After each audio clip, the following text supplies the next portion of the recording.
Burcu'nun Lezzetleri kanalımdan ve mutfağımdan herkese merhabalar. Kanalıma, mutfağıma hoş geldiniz. Bugün sizlerle birlikte 2 tane patatesten harika bir tarif yapacağız. İnanın bu tarif benim her sabah kahvaltıya yaptığım bir tariftir. Her zaman yapıyorum ve hiçbir şekilde tadına doyamıyorum. O kadar lezzetli ve güzel oluyor. İlk olarak patateslerimizi küp küp şeklinde doğruyoruz.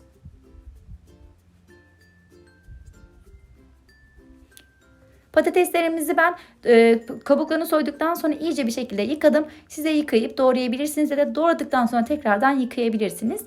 Bütün patateslerimizi küp küp doğradıktan sonra patateslerimizi tavamıza alalım ve tavamızı da ocağa koyalım.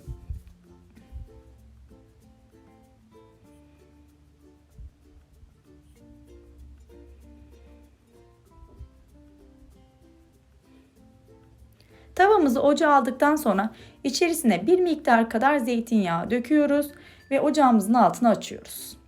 Ve aynı anda içerisine 1,5 çay bardağı kadar da ılık su ekliyoruz. Şimdi burada patateslerimiz suyunu iyice çekene kadar pişireceğiz.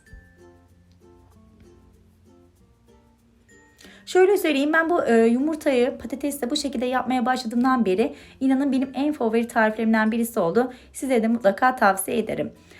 Bu arada patateslerimiz pişerken ben de yumurtalarımızı bir taraftan hazırlıyorum. 2 adet yumurtamızı kırıyorum. Evet, 2 adet yumurtamızı kırdıktan sonra içerisine yarım çay kaşığı karabiber, yarım çay kaşığı da tuz ekleyip iyice karıştırıyoruz.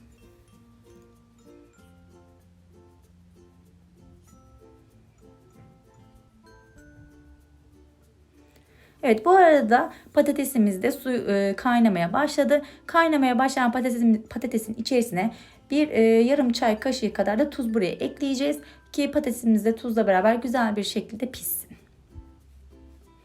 Burada patateslerimiz suyunu iyice çekene kadar pişirmeye devam ediyoruz. Evet, gördüğünüz gibi gitgide patateslerimiz suyunu çekmeye başladı ve iyice çekene kadar bekleyeceğiz.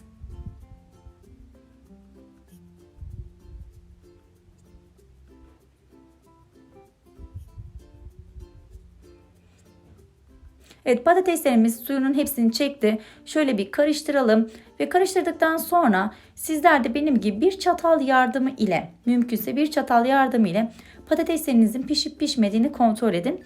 Çatal yardımıyla patatesi bölmeye çalışın. Eğer hemen bölünüyorsa patateslerimiz pişmiş demektir. Eğer bu aşamada patatesinizin pişmediğini fark ederseniz üzerine birazcık daha sıcak su ekleyip birazcık daha pişirmeye devam edin. Benimki gibi pişmiş ise patateslerimiz, üzerine şimdi birazcık karabiber koyacağım ve yağ ile birlikte bir 2 dakika kadar daha kavuracağım.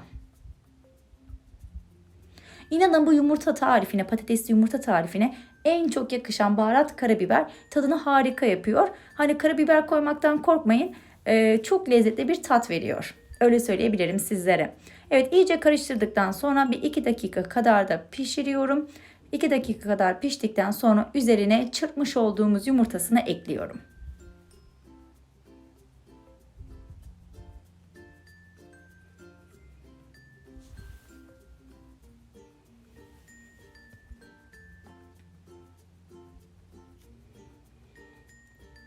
Evet, yumurtayı döktükten sonra da şöyle bir karıştırabilirsiniz. Gördüğünüz gibi harika bir kahvaltılık tarifimiz oldu. İnanın sizlerin de kahvaltılarının favori tariflerinden birisi olacak. Her sabah kahvaltıyı yapmak isteyeceksiniz. Yumurtalarımızı da pişene kadar pişiriyoruz ve daha sonra kahvaltılığımız yemeğe hazır demektir. Eğer videomu buraya kadar izlediyseniz ufak da olsa bir yorumunuzu rica ediyorum. Ben de böylece videomu buraya kadar kimler izlemiş görmüş oluyorum ve inanın çok da mutlu oluyorum. Şimdiden yorum atan, beğenen herkesten de çok teşekkür ediyorum.